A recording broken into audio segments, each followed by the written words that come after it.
A reply for no one, the proof is in the pudding.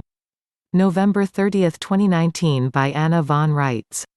What is Donald Trump is unique in my experience of presidents, and that now goes back 60 years, in that he has kept or made very good faith effort to keep every single one of his campaign promises. That is not the modus operandi of a rat. That is evidence of an honorable man.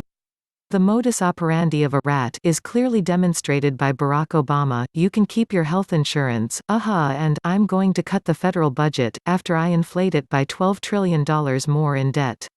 That is a rat. But a man who keeps his campaign promises? No, that is something different. Something really, really different. So, based on the pudding test, Donald Trump gets high marks. And I will stick with that until proven otherwise. As for there has to be something in play and in a major way, or we would be at war by now. In fact, if Hillary had won, we'd all probably be in cattle cars by now.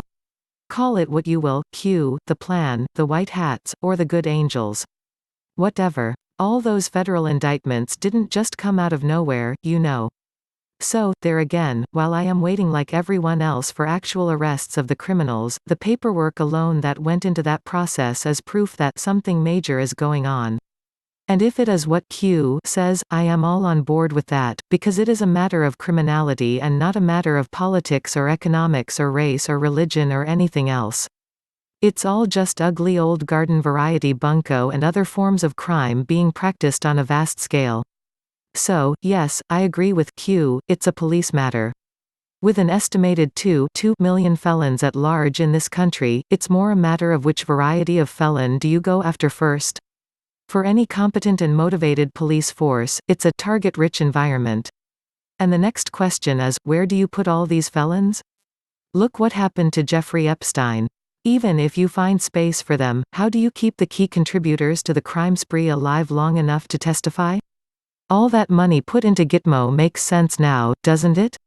And where do you find judges competent to hold that many extra trials? A great many trial lawyers have to be trained to actually conduct admiralty courts, or, the normal caseloads of existing courts must be drastically reduced. If I were a betting woman, I'd bet that there will be efforts to clear out jails by releasing and commuting the sentences of Americans who have been jailed illegally for regulatory infractions.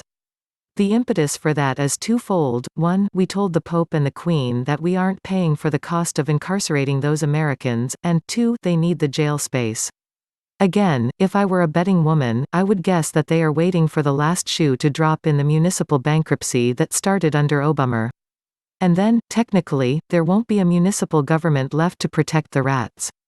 They will all have to seek different cover. Some members of Congress already have their dual citizenship set up to seek protection in other countries that don't have extradition treaties with us. Others will try to adopt back their American state national status, which is what Bill and Hillary have hidden behind for decades, but which will not be so foolproof now that our government is operational again.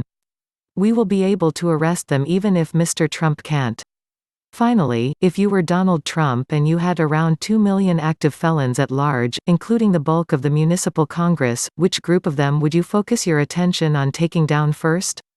He has chosen the pedophiles, and in my opinion, he has chosen wisely.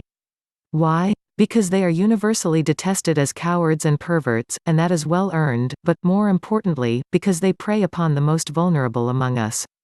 As an extra reason to go after them first, the pedophiles span the whole spectrum of activities engaged in by all the other criminals and are often kingpins in additional crime syndicate activities.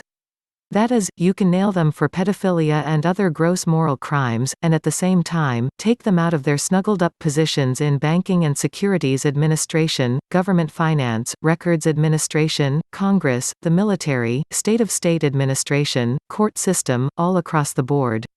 I think Mr. Trump is doing a great job honoring his promises and taking out the worst of them in an orderly, non-destructive fashion. Godspeed and go for it. But, one must remember, Mr. Trump can only do what the parameters of his offices allow him to do.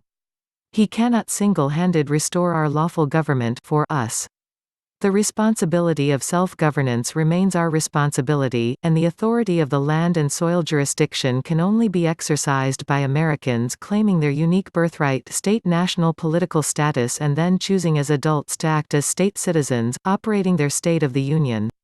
Otherwise, we continue to operate a 12-cylinder engine on 8, and we continue to be at the mercy of the Pope and the Queen and whatever minions they have staffing their territorial and municipal government structures. Help support this work by visiting www.annavonreitz.com and look for the donate button. Links to this article and more can be found in the video description box.